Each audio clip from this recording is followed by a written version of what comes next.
Bienvenue à toutes et à tous. Merci de nous avoir rejoints ce matin et de nous écouter attentivement pour ce retour d'expérience avec la PFRA et Civitime. On a l'honneur d'avoir Priscilla, Anthony et Sarah avec nous ce matin. On va parler RSE, on va parler partie prenante, on va parler engagement, voilà des termes et des mots-clés, je pense, c'est ce pourquoi vous êtes là ce matin à nous écouter. N'hésitez pas à poser vos questions dans le chat directement. J'aurai un peu ce rôle de modérateur pendant 45 minutes, 1 heure, pour pour pouvoir les poser au bon moment aussi à nos intervenants et intervenantes. Vous avez aussi l'occasion au moment de l'inscription de poser des questions. On en a gardé quelques-unes sous le coude pour que je puisse les poser également à nos intervenants et intervenantes. Donc, j'en profiterai pour le faire. Ceci étant dit, la première des choses, c'est avant tout de vous donner du contexte. Et donc, je vais laisser Priscilla et Sarah se présenter. Et ensuite, ça sera au tour d'Anthony. Et puis, on va pouvoir dérouler sur le plan qu'on a imaginé aujourd'hui. Priscilla, je te laisse la main si tu nous entends. Je vous entends. Bonjour Top. à toutes, bonjour à tous. On est ravis d'être parmi vous. Je suis Priscilla Elghezi, je suis la directrice de la plateforme régionale des achats Centre-Val de Loire. En résumé, directrice des achats pour la préfecture de région, mais j'aurai l'occasion de présenter la PFRA d'ici quelques minutes. Et je suis accompagnée d'une personne formidable au sein de mon équipe.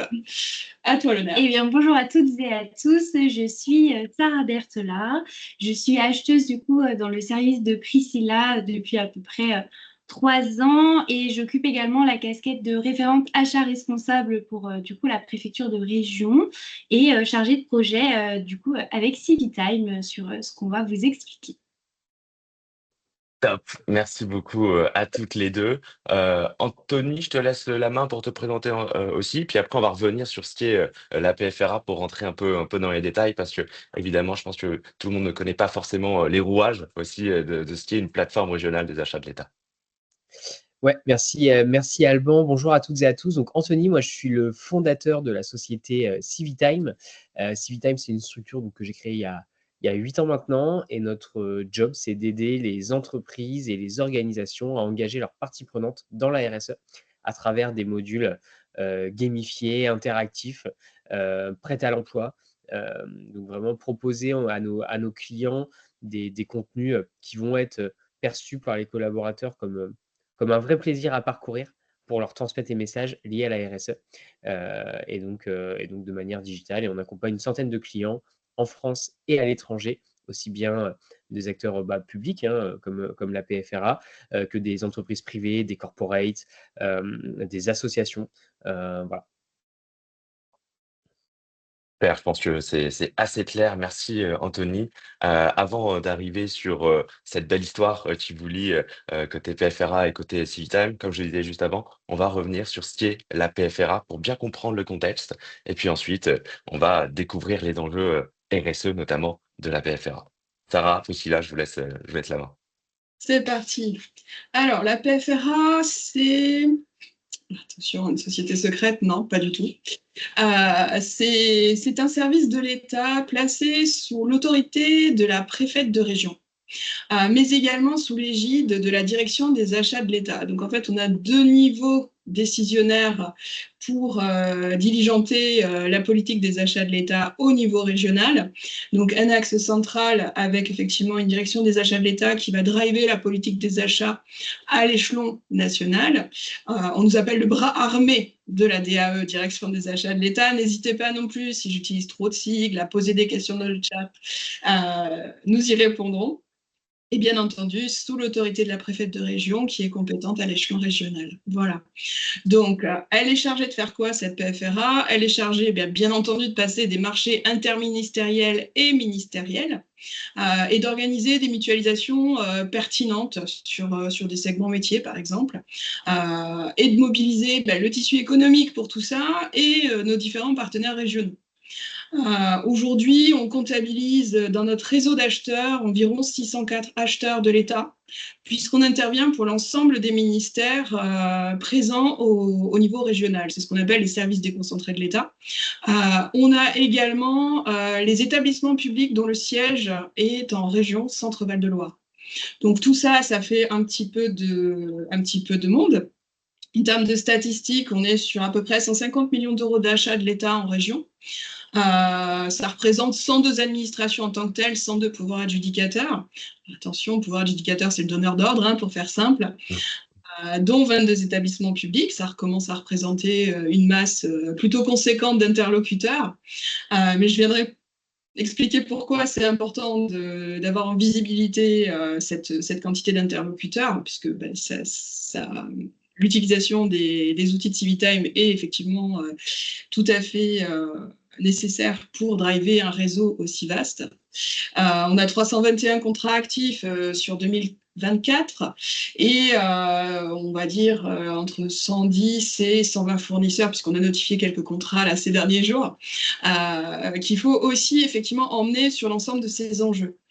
On est sur 630 000 mètres carrés, puisqu'on travaille sur l'ensemble des segments et, soyons honnêtes, on a une bonne partie de nos segments d'achat qui sont orientés immobiliers. Et le point le plus important pour moi, c'est qu'aujourd'hui, depuis janvier 2024, la PFRA est labellisée Relations fournisseurs-achats responsables. Donc tout ça, pour nous, ce sont de forts enjeux, puisqu'on met en place des plans de progrès pour toujours persévérer dans cette optique de labellisation. Ça correspond à des normes internationales ISO 40200 en matière d'achat responsable. Voilà. C'est très clair. Je pense qu'on aura l'occasion, merci beaucoup, on aura l'occasion de revenir sur effectivement ce que tu viens de dire, Priscilla, sur cette relation fournisseur-achat responsable. Je pense que c'est un terme qui va nous guider tout du long par rapport à cette labellisation. Merci pour cette introduction. Je pense que on y voit un petit peu plus clair avec ces chiffres clés qu'on a vus à l'écran. Ce que je vous propose, c'est qu'on passe à la première partie. Comment on a imaginé aussi cette table ronde ce matin? Sur une première partie, on va être sur un contexte RSE et l'implication des parties prenantes d'un point de vue de la PFRA. Pourquoi c'est important de les impliquer dans une démarche RSE? On va ensuite passer sur une deuxième partie où Anthony pourra aussi nous donner quelques détails sur des approches innovantes, des exemples pour engager efficacement et durablement l'ensemble de ces parties prenantes qu'on aura vu dans cette première partie. Et puis, on fera aussi surtout le point d'ordre de cette table ronde, c'est surtout de présenter ce que vous avez mis en place au niveau d'une plateforme, la plateforme PFRA, avec des services DM à l'intérieur. On va pouvoir découvrir ça tout du long ensemble. Donc ça fera partie de la troisième partie. Donc, première partie, contexte RSE. La deuxième partie, des approches innovantes pour engager. Et la troisième, en fait, c'est le retour d'expérience de la PFRA qui a mis en place des jeux sur 2024 et qui va en mettre aussi en place sur 2025. C'est un petit teasing pour la fin. Avant de se lancer sur la première partie, je vais tous vous faire participer. Je vais vous présenter une question à l'écran et j'espère qu'il y aura des bonnes réponses. C'est une question qui est issue d'un baromètre qui a été repris par les entreprises s'engagent. Peut-être que tu pourras nous en parler aussi, Priscilla, de ce mouvement. Vous la voyez à l'écran, j'espère. C'est quel pourcent de dirigeants estiment que les enjeux sociaux et environnementaux sont incontournables pour les entreprises en 2024? On est sur 400 répondants sur des entreprises de plus de 10 salariés. Jusqu'à des milliers. C'est très représentatif des entreprises en France. Donc, est-ce que c'est plutôt A? Est-ce que c'est plutôt B? Est-ce que c'est plutôt C? Un indice pour vous qui êtes chez vous quand même, c'est C, un chiffre qui est très important, évidemment. Je vois une majorité de B, un petit peu de A, un petit peu de C qui se balade. On a quand même une tendance sur B.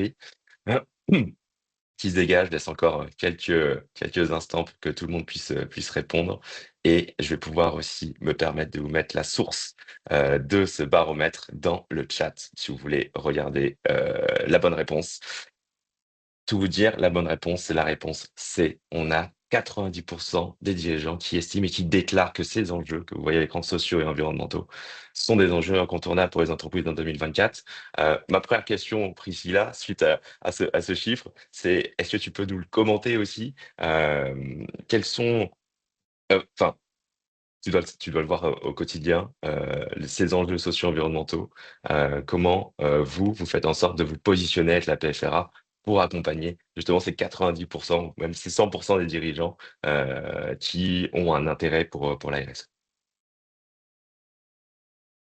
Alors, aujourd'hui, c'est très important pour nous de sensibiliser les entreprises, puisque la RSE, c'est permettre de développer des relations avec les fournisseurs de façon plus optimisée. C'est répondre aussi à un contexte réglementaire et législatif important en matière d'achat public. Et c'est assez... alors, d'un côté, on a tendance à dire que c'est assez récent, puisqu'on a eu un gros bloc normatif qui est arrivé en 2000. Mais en fait, ça remonte à beaucoup plus loin que ça. On a les premiers prémices avec la loi AGEC, donc tout ce qui est en lien avec la gestion des déchets. On va être aussi sur la loi Egalim, donc 2018. Voilà, tout ça, c'est pas si récent que ça non plus, et ça doit être aujourd'hui intégré dans l'achat public responsable. Donc oui, c'est important d'un point de vue changement des pratiques, évolution des produits que peuvent nous proposer les entreprises dans le cadre de l'achat public. Puis c'est aussi une visée économique derrière, puisque si on s'adapte à cette réglementation-là, on a plus de chances de remporter des marchés publics. Aujourd'hui, l'État s'est investi sur cette thématique. Vous avez à votre disposition le portail RSE qui permet effectivement d'emmener les entreprises sur de promouvoir leur implication en matière d'RSE et quelles sont leurs obligations, puisqu'il y a aussi des obligations pour les entreprises aujourd'hui. Et dans un deuxième temps, c'est aussi concourir à un monde meilleur quelque part pour l'ensemble des citoyens à l'échelle française, mais aussi internationale. Très intéressant, merci beaucoup. Si on se recentre du coup sur vos enjeux RSE chez la PFA, dans la PFRA Centre-Val de Loire, qu'est-ce que tu peux nous dire aujourd'hui avec Sarah sur ce sujet-là et pourquoi plutôt impliquer ces parties prenantes pour vous dans cette démarche est important? Tu commençais à donner quelques éléments de réponse, mais si tu peux préciser à votre niveau. Alors, l'idée derrière tout ça, c'est que j'ai tendance à dire que c'est bien joli d'imposer des normes, des masses de normes, mais si on ne les comprend pas, ça devient vite compliqué. Donc, pour nous, effectivement, sensibiliser nos parties prenantes à ces sujets-là, c'est d'une part sensibiliser les acheteurs publics et donner du sens. Quand on donne du sens, qu'est-ce que c'est la RSE? Parce que déjà, en fait, le sigle, quand on interroge les gens, peu sont capables de dire ce que c'est qu'une RSE. Derrière, on exige des choses de nos parties prenantes, c'est-à-dire on a parlé des entreprises qui doivent se conformer effectivement à cette disposition, mais de l'autre, l'acheteur, il doit en comprendre les tenants et les aboutissants et les mettre en œuvre. Donc en fait, il y a toutes nos parties prenantes qu'il faut sensibiliser, accompagner, pour pas que ça soit non plus vécu comme une contrainte, mais comme une opportunité. Donc c'est là tout notre enjeu en fait, de sortir d'un contexte juridico-juridique pour les emmener sur une vraie politique publique en fait, puisque l'achat public aujourd'hui c'est une politique publique. Elle vient en soutien des politiques publiques diverses qu'on peut avoir. C'est simple, sans finance on ne fait pas d'achat, sans achat on ne fait pas de finance et on ne fait pas de politique publique. C'est une réalité. Dans le contexte actuel qu'est le nôtre, vous voyez ce que ça donne quand on n'a pas de budget. Et l'idée c'est ça, c'est comment on accompagne l'ensemble de notre écosystème qui ne s'arrête pas uniquement aux acheteurs, mais à l'ensemble de nos parties prenantes. Très intéressant. Et on a une remarque de Grégory qui me dit la question est maintenant de savoir quelle part de ces 90% ont mis en place des actions et des initiatives pour répondre aux enjeux sociaux et environnementaux. Je pense que c'est ton combat, c'est votre combat de tous les jours, de faire en sorte de trouver, de sensibiliser et de pousser aussi les entreprises au moment des réponses d'appel d'offres, par exemple, à se positionner aussi sur ces initiatives. Je pense qu'on peut répondre à deux voix là-dessus. Dans les marchés, qu'est-ce qu'on fait? Puisqu'on a la référente achat responsable. Les marchés, qu'est-ce qu'on fait? On met en place des clauses sociales, environnementales, mais on va un peu plus loin. Justement, précédemment, Priscilla, vous avez évoqué le fait qu'on a été signataire de la charte et on a été labellisé RFAR en 2024. Et en fait, avec cette labellisation, on s'est engagé en fait dans un plan d'action visant à justement renforcer la relation acheteur-fournisseur et justement à promouvoir les achats responsables. Et c'est dans ce cadre-là vraiment qu'on a fait ce partenariat avec Civitime et le fait d'aller sensibiliser et informer nos parties prenantes sur qu'est-ce que la RSE, qu'est-ce que sont les achats publics responsables. Donc voilà, dans nos marchés, on met en œuvre des clauses sociales, environnementales, des conditions d'exécution. des critères également d'attribution. Et puis voilà, avec les dernières lois qui sont sorties, et puis les objectifs nationaux, on doit sortir de toute façon, 100% de nos marchés publics doivent être closés environnementaux. Et puis on va aller plus loin que ça, on va devoir aussi rajouter une clause et un critère d'attribution ou une condition d'exécution. Donc le fait de sensibiliser aussi nos parties prenantes, c'est d'aller vers les entreprises et leur dire, OK, bah aujourd'hui, vous êtes obligés de répondre sur ces critères-là. Comment faire? Eh bien, le partenariat avec Civitime fait qu'on essaye d'aller les chercher, de les sensibiliser et les accompagner. Parce que là, on évoquait le fait qu'on travaille ces questions-là dans le cadrage contractuel sur les règles de procédure de passation. Sauf qu'on ne peut pas juste balancer un dossier de consultation des entreprises sans expliquer en fait derrière qu'est-ce qu'on attend. Parce qu'il y a une tendance à l'achat public à vous mettre « bon, bah, j'attends du livrable numérique, je fais une clause environnementale ». Oui, c'est un premier bâton dans la cave. C'est une réalité. Un livrable numérique, c'est une condition d'exécution environnementale. Mais on peut aller plus loin, on peut faire du qualitatif. Et c'est aussi s'ouvrir en tant qu'acheteur à d'autres possibilités, c'est-à-dire laisser les entreprises venir nous apporter des solutions. Et aujourd'hui, c'est le véritable, pour moi, c'est un véritable cheval de bataille de faire comprendre aux acheteurs publics que les entreprises, elles sont source de propositions. C'est l'ouverture des variantes, c'est le sourcing. On peut tout à fait se poser des questions dans le cadre d'un sourcing et puis voir comment, effectivement, nous, on adapte nos stratégies. On ne donnera pas forcément la stratégie pour répondre à l'appel d'offres. Mais l'idée, c'est une offre et une demande. Comment on la concilie autour de ces objectifs qui sont particulièrement ambitieux en matière de RSE. Et pour répondre de toute manière à nos obligations réglementaires, qui ne sont pas uniquement françaises, hein, elles sont européennes. Très clair, merci beaucoup pour ces compléments. Je vais revenir sur ce que tu disais, Sarah, puis ça va me permettre aussi de laisser la main à Anthony. La sensibilisation, vous l'avez pris à bras le corps aussi, ce sujet pour l'ensemble de vos parties prenantes. Avant de rentrer dans ce partenariat qui vous lie, Anthony, j'aimerais bien avoir ta vision sur des approches de sensibilisation RSE qui sont considérées aujourd'hui comme étant innovantes. Quelle est ta vision, tes convictions par rapport à ce que vous faites, ce que tu fais aujourd'hui chez Civitime? Ouais, merci Alban pour la transition. Alors effectivement, pour compléter tout ce que viennent de dire Priscilla et Sarah, donc l'enjeu, on vient d'expliquer, c'est bien de contraindre entre guillemets, en tout cas de demander aux gens d'être, aux parties prenantes d'être les plus responsables possibles, mais il faut les accompagner là-dessus. Et nous, c'est ce qu'on s'attache à faire à travers nos solutions, c'est-à-dire de proposer des expériences, qui vont être les plus stimulantes et les plus, et que ce soit vraiment source de plaisir pour les collaborateurs. Et la gamification s'avère aujourd'hui comme étant la solution, en tout cas que nous, on identifie la plus pertinente pour toucher un maximum de collaborateurs et diffuser un maximum de messages, et surtout qu'ils les retiennent. Quand on compare l'utilisation de la gamification, demain, vous voulez sensibiliser vos collaborateurs à la RSE. En gros, il y a plusieurs possibilités.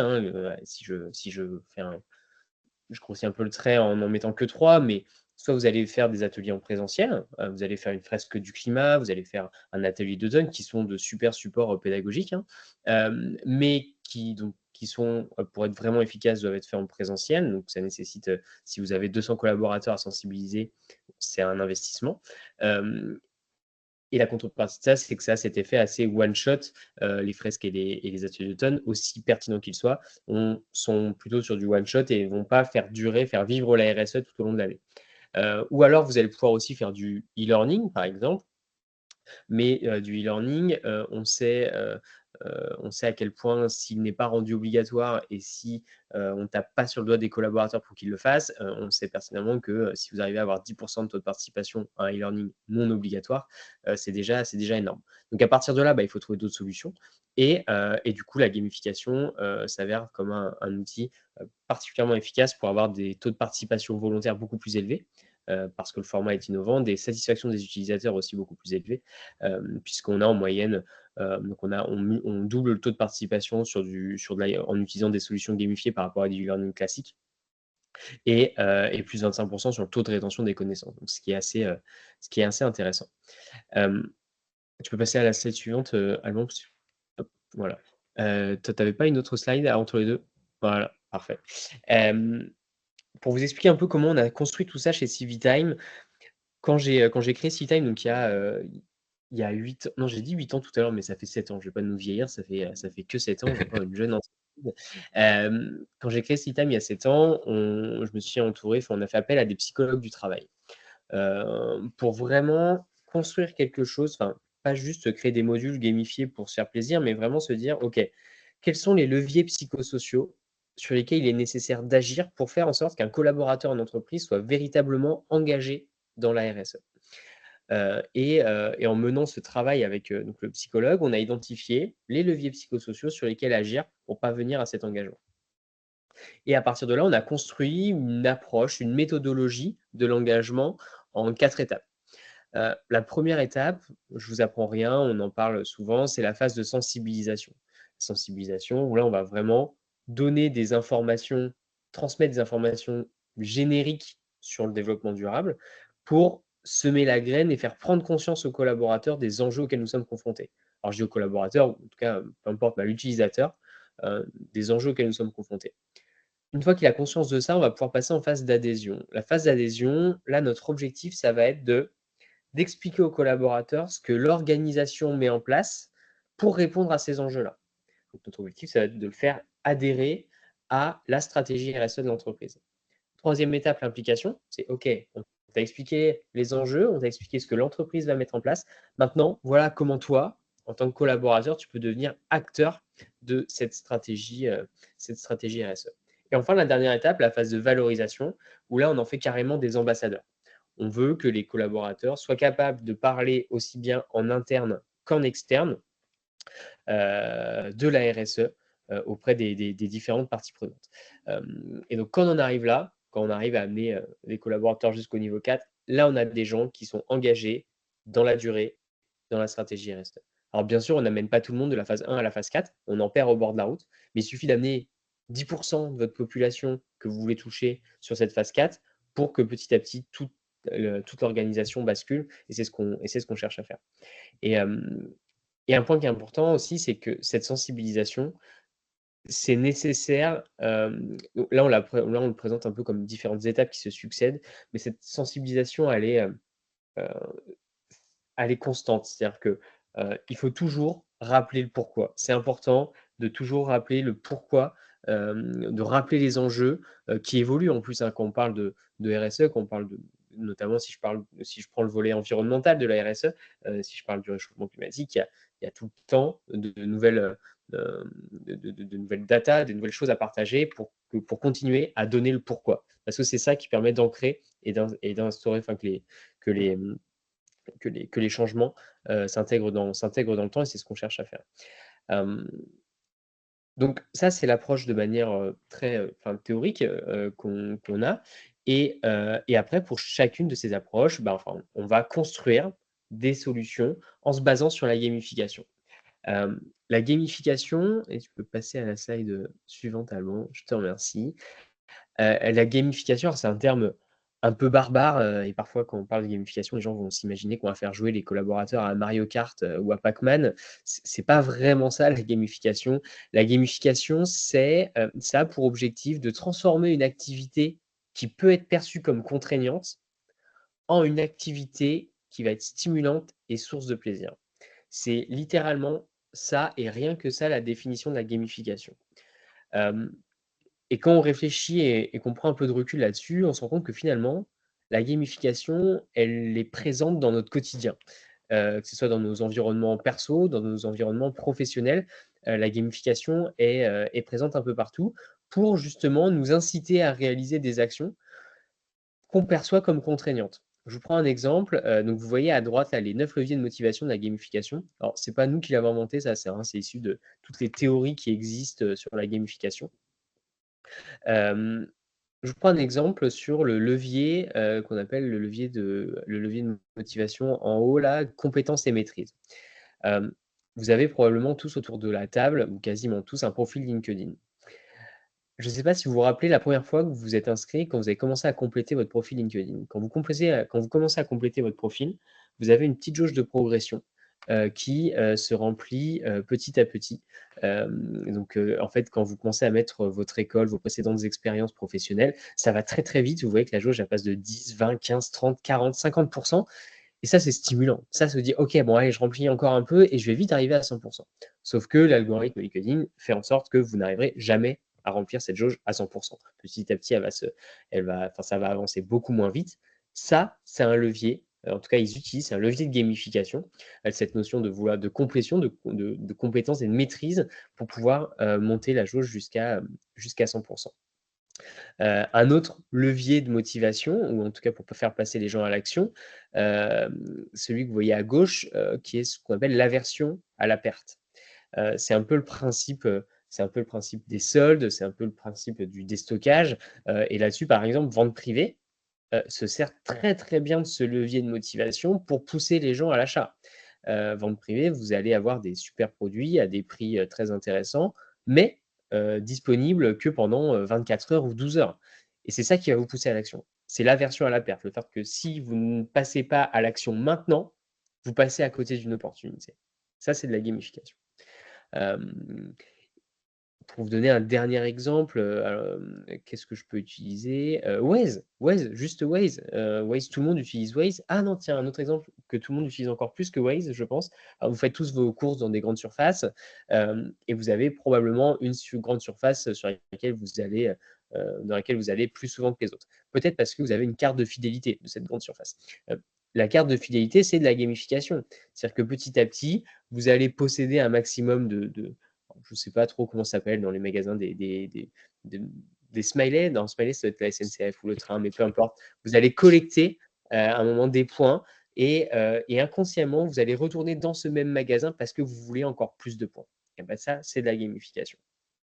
Donc, ce que je vais illustrer à travers ces propos sur la gamification, c'est qu'il faut, lorsque l'on parle de gamification, il ne faut pas se cantonner à du jeu vidéo, à ce que dans notre inconscient peut imaginer, mais c'est plutôt de prendre de la hauteur et de se dire et de réutiliser la gamification comme ce que je viens de vous la définir, qui est le fait que c'est uniquement d'utiliser des leviers qui vont transformer une activité contraignante en une activité stimulante et source de plaisir.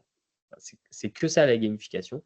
Et quand demain, donc là je pense qu'il y a pas mal de responsables RSE autour de l'entreprise, si demain vous voulez utiliser la gamification pour sensibiliser vos collaborateurs et que vous devez le vendre à votre DG qui a 60 ans et qui se dit oh, gamification, non mais on ne va pas les faire jouer, rappelez-vous de cette définition et prenez les exemples qu'on vient de mentionner. Souvent, ça permet de prendre un peu de hauteur sur le sujet.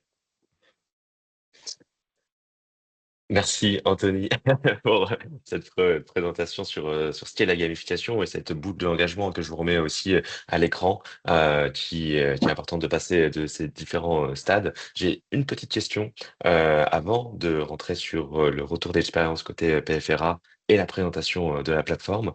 Le panel, enfin j'ai une question du panel, pardon, qui peut reprendre aussi ces éléments que tu viens d'évoquer. Je trouve ça pertinent de la poser maintenant. La question est la suivante, c'est par où commencer pour sensibiliser ses collaborateurs? Comment informer qu'il y a un service RSE et son rôle? Je la pose évidemment, Anthony, à toi, mais Priscilla, Sarah, si vous voulez préciser aussi avec vos éléments d'expérience, enfin vos retours d'expérience sur comment vous faites pour informer qu'il y a un service RSE, quel est le rôle aussi, que ce soit dans la PFRA ou de manière plus macro avec les entreprises avec lesquelles vous échangez. Moi, je peux apporter un premier élément de réponse là-dessus. En tout cas, ce que l'on voit chez nos clients et dans les entreprises qu'on accompagne, effectivement, il y a un rôle pour des entreprises où le rôle de responsable RSE se crée, où la casquette RSE est attribuée à quelqu'un. Il faut se faire connaître. Il y a un enjeu très fort de prise de position de la gouvernance de l'entreprise sur justement la création de ce poste-là. Typiquement, les entreprises qu'on accompagne où, par exemple, le responsable RSE ou le directeur RSE fait partie du CODIR, c'est un signal très fort qui est envoyé de la part de la gouvernance auprès de l'ensemble des collaborateurs sur l'importance accordée à la RSE. Alors, toutes les entreprises ne peuvent pas mettre un responsable RSE ou un directeur RSE au CODIR, mais quand ce n'est pas le cas, il faut que la gouvernance, donc le PDG de la boîte,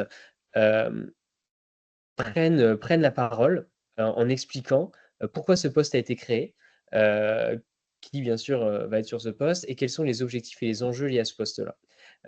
Et ça va tout de suite lancer une dynamique qui va être particulièrement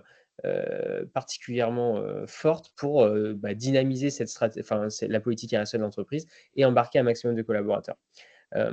Et c'est important que ce soit le PDG qui le fasse parce que la personne qui va prendre la parole pour annoncer la création d'une stratégie RSE, la création du rôle de responsable RSE, par exemple, la personne qui va l'annoncer ça va forcément créer un biais auprès des collaborateurs.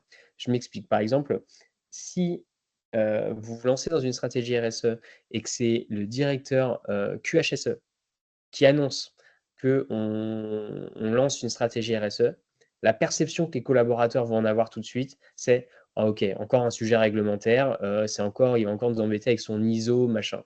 Ça va être ça. Je c'est un peu le trait, mais c'est un peu ça. Par contre, si c'est le DG qui l'annonce, là, effectivement, ah ok, donc ça doit être quand même quelque chose d'assez stratégique. Et tout de suite, ça pose le décor sur l'importance du sujet. Premier élément de réponse. Merci. Peut-être Sarah, Priscilla, si vous voulez compléter.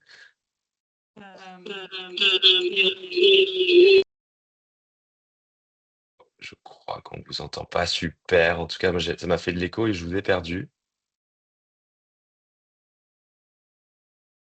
Aïe, je crois qu'on a un petit sujet technique. Côté Priscilla et Sarah, vous êtes avec nous?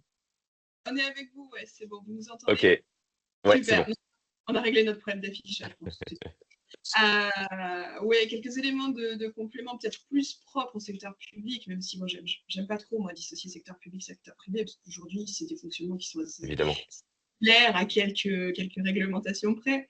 La gamification, effectivement, pour moi, c'est vraiment un objectif de formation, de sensibilisation des agents, mais surtout de la gouvernance.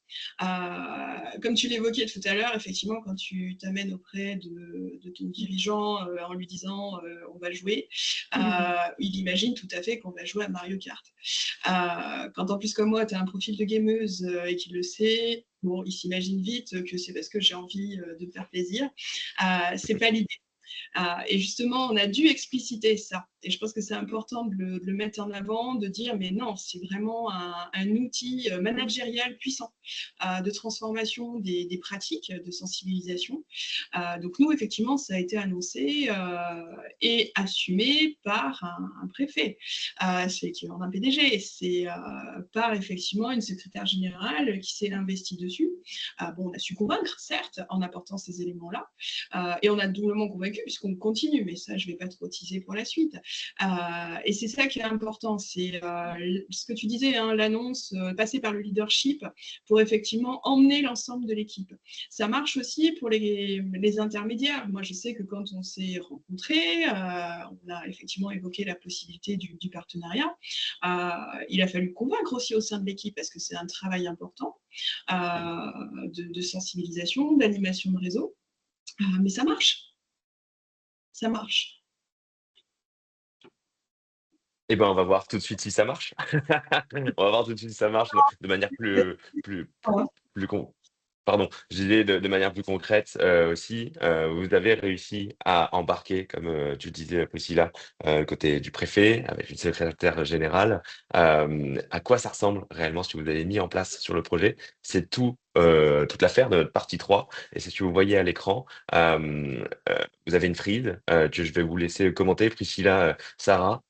Et ensuite, on basculera sur la plateforme pour voir des exemples visuels, des expériences de jeu que vous avez mis en place et qui font écho à la définition de la gamification dont a parlé Anthony. Alors, donc on l'a évoqué, hein, un réseau de 604 acteurs, ils ne sont pas tous positionnés à Orléans, ils sont absolument sur l'ensemble de la région. Dans des différents services de l'État, donc avec des cultures différentes. Et l'idée, quand on l'a évoqué, quand on s'est rencontrés, de mettre en place des Solus Games, ça répondait parfaitement à nos attentes, puisque ça permettait de solliciter tout le monde, de faire un coucou, on est là. Donc effectivement, on a choisi de le mettre en place. L'idée, c'était vraiment derrière qu'on monte tous en même temps en compétences, en connaissances et qu'on arrive à donner du sens à toutes ces contraintes puisque on l'a mis en place en 2024 au moment où on a eu ce gros bloc normatif qui est arrivé sur la commande publique. Et Sarah va vous dire comment elle a géré tout ça. L'idée, c'était de sortir à peu près un épisode par mois sur des thématiques différentes. Donc, en épisode, on avait le choix de partir soit sur des parcours flash, c'est-à-dire un épisode de 7 minutes sur une thématique précise, soit un épisode façon parcours, où là, on avait plusieurs épisodes sur la même thématique. Et on pouvait aller un peu plus loin dans l'exploration de cette thématique. Donc, on a à peu près sorti 10 épisodes, puisque en fait, le temps de se mettre en marche, etc., bah, voilà, on a dû avoir un petit temps d'adaptation. Et donc, chaque épisode est mis en ligne sur une plateforme. Est-ce que je peux faire du coup le partage d'écran? Bon, complètement, Sarah, prends la main. Pour partager l'écran, on va juste s'assurer qu'on voit bien l'écran qui est partagé de ton côté. Est-ce que vous voyez? Pour moi, c'est OK. Pour moi, c'est OK. Anthony, est-ce que tu peux nous valider aussi de ton côté? Et puis dans le chat, n'hésitez pas à nous dire si c'est bon. Oui, je vois que Marion nous dit oui. Hein. Non, On a des petits pouces qui se lancent. OK, très bien. Allons-y, Sarah. On te laisse la Super. main. Du coup, voilà, on arrive sur cette plateforme-là, plateforme dont on a choisi d'enlever tout ce qui était problématique d'authentification, parce qu'en fait, plus il y a de clics, moins il y a de joueurs. Et donc, on voulait vraiment permettre à notre réseau de juste cliquer sur un lien, d'accéder à cette fameuse plateforme. Et quand on descend, on a l'ensemble des jeux que nous avons lancés sur l'année 2024. Donc, hop, on va vous faire tester le dernier jeu que nous avons lancé. C'est une création, parce qu'en fait, on a le choix avec Civitime de partir soit sur des épisodes qui sont déjà lancés, déjà créés en termes de contenu, ou soit vraiment de faire un contenu sur mesure. Donc là, on voulait vraiment parler d'un sujet qui nous tenait à cœur et on l'a sorti en même temps pendant le mois de l'innovation publique, donc en novembre. Et c'est l'innovation dans les achats publics. Donc c'est une création de toutes pièces par la PFRA. Hop, quand je clique dessus, j'arrive sur ça. Vous voyez toujours le jeu qui s'active. Oui, c'est OK. Donc, on l'a pas créé toute seule. Hein. On a fait le fond. Les images, c'est pas la PFR, hein, soyons honnêtes. On a été accompagné par Civitime qui, en fait, nous donne un canevas pédagogique. Et en fait, à l'intérieur, nous, on vient juste mettre nos idées. Et l'équipe technique de Civitime vient mettre nos idées sur le jeu. Et après, ça donne ça. Voilà, donc l'idée, c'était de sensibiliser notre réseau d'acheteurs à l'innovation dans les achats publics, parce qu'en fait, l'innovation, c'est un peu, une thématique qui peut faire peur, parce qu'on ne sait pas forcément la définir. Qu'est-ce qu'une innovation? La majorité des personnes ne saura pas définir, parce que c'est un champ qui est hyper large. C'est un champ des confusions, en fait, parce que dans la tête des gens, innover, c'est inventer. Voilà, exactement. Et justement, vous voulez démontrer que ça n'était pas que ça. Et donc, du coup, alors vous voyez, hein, c'est hyper interactif. Ça nous dit de cliquer, on clique. La durée du temps de jeu, généralement, c'est 7 minutes. Donc, ça permet réellement de jouer en 7 minutes. Donc, quand on a un café. Exactement, quand on a un peu fait le rétexte de qui joue, ils nous ont dit, bah voilà, le temps d'une pause café, on se connecte avec les collègues, on va jouer. Ça nous permet réellement d'acquérir soit de nouvelles compétences ou soit de renforcer certaines compétences. Et ils en ressortent généralement super contents. On a des bonnes statistiques. Sinon, Voilà. on n'aurait pas continué. Donc, du coup, la première question, c'était qu'est-ce que l'innovation dans les achats publics? Donc, on met un petit laïus sur ce qu'est l'innovation dans les marchés publics, que ça correspond à un nouvel axe majeur de progrès avec une double logique d'amélioration continue des services publics et d'optimisation de la dépense. On rappelle que ça constitue l'un des axes, voilà, l'un des axes des 5 performances. Sur lesquels on est évalué. Donc, vous comprenez l'importance que ça a en termes d'enjeux pour nous. Et du coup, le premier jeu, c'était de définir l'innovation présente dans les marchés publics. Donc, est-ce que c'est l'UE libre ou est-ce que c'est le parc-mètre? Hop, Et donc là, on vient dire que c'est une innovation produit et on explique pourquoi et on donne un exemple. Voilà. L'idée, c'est de concrétiser avec toujours des exemples pour que derrière, effectivement, ils puissent s'approprier le sujet de façon la plus simple. Voilà. Et puis, ça fait des appels mémo. Donc, du coup, ils s'en rappellent. Quand ils voient un Vélib, ils pensent marcher. Est-ce que je fais l'entièreté du jeu? On le déroule. Ça risque de Ou faire un peu long, peut-être. Mais je pense que les gens ont compris le principe. Et effectivement, vous, c'est intéressant parce que vous avez effectivement personnalisé l'intégralité du jeu à votre thématique. Et ça rend, on va dire, pour les parties prenantes, encore plus parlant le sujet. Un des autres jeux sur lesquels on a beaucoup travaillé et qui était particulièrement important pour nous, c'était de travailler sur la chaîne de la dépense publique pour contrer justement cette image d'un État qui ne paye pas en temps et en heure. Pourtant, regardez notre stat, on a 12 jours payés. Mais l'idée, c'est ça, c'est d'un côté, on va sensibiliser l'ensemble de la chaîne. Pour l'équipe, c'est hyper motivant de travailler sur des sujets comme cela, puisque derrière, on passe du marché, ok, mais c'est quand même sympa d'avoir des projets à côté. Elle est référente achat responsable, on a une référente considération sociale. Donc l'idée, c'est voilà, comment on amène les agents aussi à développer leurs compétences. Donc, c'est confier aussi, et là, pour moi, c'est complètement de la marque acheteur, en fait. La marque employeur qu'on peut dérouler. On est sur des thématiques d'attractivité sur nos postes. Là, c'est offrir aux agents la possibilité d'être créatifs. Donc, c'est ça qui est chouette. Sur les thématiques, alors on pourrait se demander, là, comme ça, à l'instant T, les marchés publics et la gestion de l'eau et de la biodiversité, ben si, complètement. Quand je passe à un marché d'espace vert, quelle est la quantité d'eau, de l'arrosage automatique, comment c'est calibré? Mes espaces verts, est-ce qu'ils sont ratiboisés, entre guillemets, trop souvent, et que du coup, j'ai plus de biodiversité? Enfin, toutes ces questions-là, elles touchent au marché public. À charge pour nous de donner du sens sur pourquoi on est parti sur cette thématique-là. Sur l'économie sociale et solidaire, c'est pareil. Qu'est-ce que c'est? Parce qu'au final, on a toujours en tête ce qu'on appelle les ESAT ou les SIAE. C'est pas que ça. Voilà. Comment on entre dans l'économie circulaire et comment notre action, même en tant qu'acheteur public, elle participe à cette conduite du changement, en fait, vers un développement qui soit plus durable. Très intéressant et merci beaucoup pour ces explications et cette présentation. Anthony, est-ce que tu veux compléter avant qu'on passe à et 2025, comment on se projette du côté de la PFRA? Tu n'as plus ton micro d'activé, Anthony. Yes, merci. Juste amener quelques éléments complémentaires en plus liés à la solution Civitime. Donc, il y a 3 choses qu'il faut retenir de notre solution, en tout cas de ce qu'on offre à nos clients. La première, donc, effectivement, on a plus de 180 capsules, donc jeux de 7 minutes prêtes à l'emploi sur toutes les thématiques de la RSE.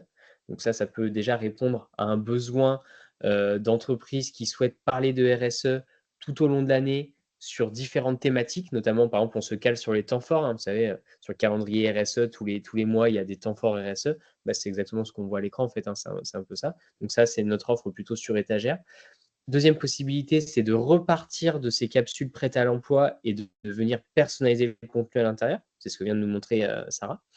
Et la troisième chose à retenir, c'est que tous nos contenus sont interopérables. C'est-à-dire que ce sont des capsules, on va les appeler comme ça, qu'on peut venir plugger n'importe où les collaborateurs se trouvent ou ont l'habitude d'aller. Notre enjeu, c'est de ne pas être une énième plateforme, notamment quand on parle des parties prenantes internes, c'est de ne pas être une énième plateforme à disposition des collaborateurs où on va mettre de la sensibilisation RSE. Les collaborateurs sont sursollicités pour aller déjà chercher de la formation à gauche, de la formation sur une plateforme, de l'information sur une autre plateforme, etc., etc. Nous, notre enjeu, c'est de se dire, OK, où ont l'habitude d'aller vos collaborateurs et de venir plugger nos capsules dans ces outils-là directement. Donc c'est pour ça qu'on a fait ça avec PFRA. L'année dernière, on n'a pas lancé nos premiers modules directement sur la plateforme que vous venez de voir. On a testé sur un autre outil qui est un outil utilisé en interne au sein de la PFRA. On s'est rendu compte que il y avait une certaine complexité pour arriver jusqu'à nos modules à travers cette plateforme. Donc, on s'est dit, bon, OK, on repose les choses. Comment on fait pour rendre ça encore plus simple? Et c'est comme ça qu'on a créé cette plateforme. On a mis en place cette plateforme avec les jeux, sans authentification, sans rien, parce que notre objectif, c'est de capter un maximum de collaborateurs. Chez certains clients, on va s'intégrer dans Teams, parce qu'on se rend compte qu'en fait, les collaborateurs sont tout le temps sur Teams. Et donc, on va créer un channel Teams avec, par exemple, la sensibilisation achat responsable. On va venir se bloquer à l'intérieur. Donc, ce côté interopérabilité, en tout cas, même que ce soit avec CityTime ou pas, hein, c'est vraiment un conseil que je vous donne. Ne créez pas une énième plateforme pour venir faire de la RSE, sensibiliser à la RSE, mais plutôt essayez au maximum de vous intégrer, pour les parties prenantes internes, hein, j'entends, de vous intégrer dans les outils que vous utilisez au quotidien. Voilà. Je complète juste par rapport aux acteurs publics. Bon, si on a réussi à implémenter sur des pare-feux, ministère de l'Intérieur, ministère des Finances publiques, etc., j'en passe, c'est des meilleurs, c'est que ça fonctionne. Mais effectivement, ça peut être un frein et je pense que c'est important de le souligner, de bien anticiper toutes ces problématiques techniques. Nous, ça nous a, bon, ça va, on a limité la casse, on a perdu un mois de timing, mais non seulement il faut faut anticiper, mais il faut surtout identifier, je parle notamment dans le public, il faut identifier les personnes au niveau des ministères qui sauront résoudre ces solutions-là. Une fois qu'on les a bien identifiées, voilà, on a rassemblé l'équipe technique de CiviTime face à la DSI du ministère de l'Intérieur. On a fusionné et ça a matché. Mais effectivement, il faut bien l'identifier et ça ira très bien. Non, puis on a la chance d'avoir eu un partenaire effectivement qui a toujours été très très volontaire. Là, c'est la couche remerciement à CiviTime. Ils nous ont accompagnés tout au long d'un process qui n'est pas simple. Hein. Ce n'est pas des choses qui se mettent non plus. On a fait un partenariat d'innovation, donc autant dire qu'il n'y en a pas tout le temps des choses comme ça qui sont proposées pour les administrations. Donc voilà, les remercier de cet accompagnement-là, parce que ce n'était pas forcément simple dès le démarrage. Et ils ont pris connaissance pour nous des enjeux en termes de visibilité pour notre réseau, de construction effectivement de nos objectifs. Et c'était super chouette, donc on continue. Anthony, tu prends cette couche de remerciements et je refais une transition. Merci pour ces précisions, Priscilla, Sarah. Et je refais une transition sur ce que tu disais, Anthony. Il faut s'intégrer dans les outils qui sont déjà en place dans les entreprises. Et tu as précisé pour les parties prenantes internes, mais ça marche aussi pour les parties prenantes externes. Et c'est ce qui est, évidemment, c'est tout l'enjeu de PFRA. Je voudrais juste revenir sur cet élément. Je ne sais pas si la slide s'affiche de votre côté, Priscilla et Sarah, mais c'est de parler de 2025. On voit qu'il y a un objectif d'ouvrir à l'ensemble de vos parties prenantes internes et externes qu'on a évoqué tout du long de cette table ronde. Est-ce que vous pouvez nous en dire un tout petit peu plus sur ce plan et puis ces nouvelles capsules qui vont être mises en place sur 2025 pour la PFRA et ses parties prenantes externes et internes, évidemment. Alors moi, je vais revenir sur le pourquoi on ouvre effectivement à l'externe. Elle reviendra sur les thèmes qu'on a choisis et pourquoi. Donc là, la première année, effectivement, on était sur les acheteurs publics, sensibiliser à pourquoi on fait tout ça dans le marché public. Aujourd'hui, effectivement, c'est l'ouvrir aussi à notre écosystème. Notre écosystème, c'est l'ensemble des chambres consulaires. Alors, ce que j'appelle les chambres consulaires, ça va être les CCI, ça va être le CRMA, ça va être les entreprises, nos fournisseurs, pourquoi pas, les sensibiliser effectivement sur ces actions-là. Pour moi, c'est un outil aussi d'exemplarité de l'État, c'est-à-dire que, OK, on vous impose une réglementation, mais on vous accompagne, on vous sensibilise effectivement à cette obligation. D'essayer de comprendre et de donner du sens. Donc pour nous, effectivement, c'était un outil majeur de communication. À titre d'exemple, on a présenté un jeu au club Les entreprises s'engagent, qu'on a effectivement mis à disposition pour qu'ils puissent se rendre compte de l'outil et derrière, comment effectivement ça s'utilise au quotidien. Ce sont des vrais vecteurs en fait de management. Et pourquoi ces thématiques-là? Eh bien, on s'est calé sur la majorité, on s'est calé sur le programme, le calendrier RSE 2025. On voulait axer sur l'ensemble des axes de la RSE, donc autant parler du numérique responsable, de la qualité de vie au travail par le biais de la santé mentale, que d'un point de vue aussi environnemental, avec la gestion des déchets, mais sous un angle particulier, l'angle de la loi Egalim, puisqu'en fait, ce serait vraiment une création pour le coup, et on voudrait sensibiliser nos parties prenantes sur qu'est-ce que la loi Egalim, qu'est-ce qu'elle nous impose et comment faire pour se mettre en conformité. On voulait aussi également parler de l'IA, parce que c'est une thématique qui nous intéresse, et puis c'est une thématique actuelle qui prend de plus en plus d'ampleur. On voulait également parler du bilan carbone, et notamment des bilans d'émissions de gaz à effet de serre que les entreprises vont devoir nous envoyer dans les réponses à nos appels d'offres. On voulait faire un petit clin d'œil à la sécheresse, à l'éco-conduite avec la Semaine européenne de la mobilité, et ça, ce serait pour le coup une création. On voulait parler de la gestion de la flotte automobile de l'État. Grande doctrine de gestion. Oui. Et on voulait parler aussi de la transition énergétique dans les bâtiments de l'État, des achats responsables, et on voulait finir en beauté avec la déforestation. Au moment de l'emballage de tous les paquets cadeaux de Noël. Voilà. On a toujours lié ces thématiques-là à des politiques publiques, en fait, ce qu'on appelle les politiques prioritaires du gouvernement. L'idée, c'est toujours, voilà, l'achat, c'est le soutien des politiques publiques tout en étant une véritable politique publique. Et ça, c'est un outil majeur pour nous de communication, alors à la fois en interne, parce qu'il faut sensibiliser les agents, et pour conclure, à l'ensemble de notre écosystème, parce que si chacun d'entre nous, en fait, est informé et sensibilisé, et ben on a une offre et une demande, en fait, qui va être en capacité de se répondre. Et c'est là, nous, c'est notre objectif, concrètement. C'est très égoïste, en fait.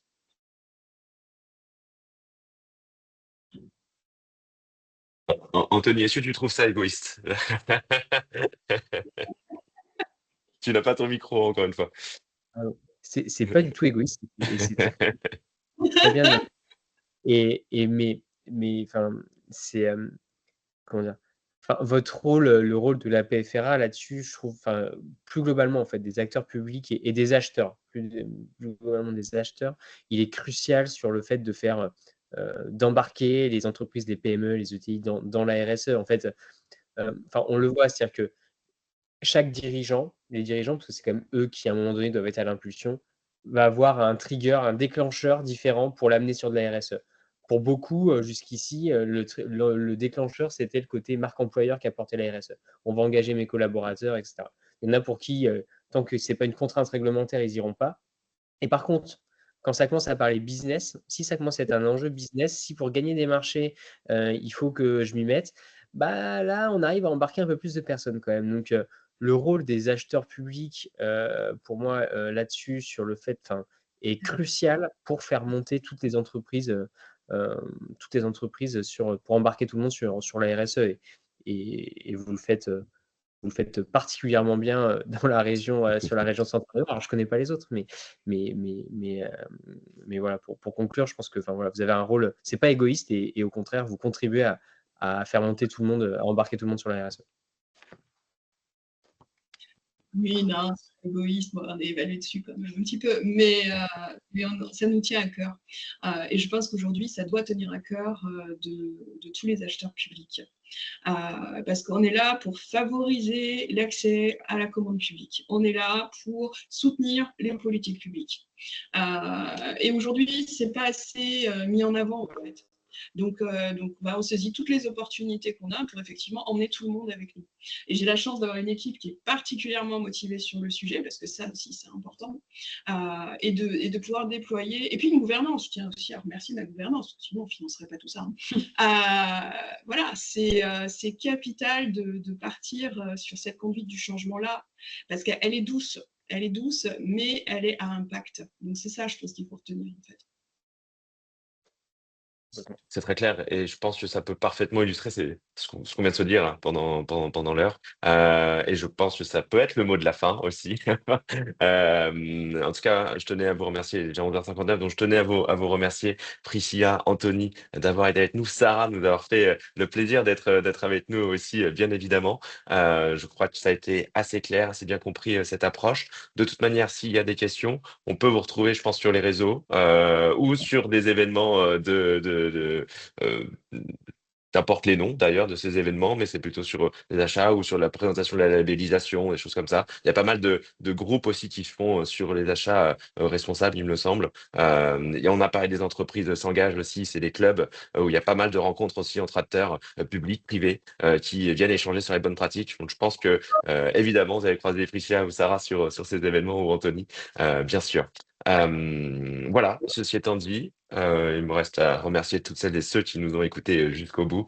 Merci pour votre fidélité à nouveau. Je sais qu'il y a pas mal de personnes aussi qui nous écoutent assez souvent et qui nous suivent. Donc merci. Et merci pour les bonnes ondes aussi dans le chat. Parce que évidemment, je trouve aussi que c'était très passionnant et enrichissant cet échange. Donc voilà, merci à toutes, merci à tous. On se dit à très vite pour un prochain retour d'expérience. Et puis Priscilla, Sarah, on vous souhaite évidemment le meilleur sur 2025 avec toutes ces grandes ambitions vous ont été partagées aujourd'hui.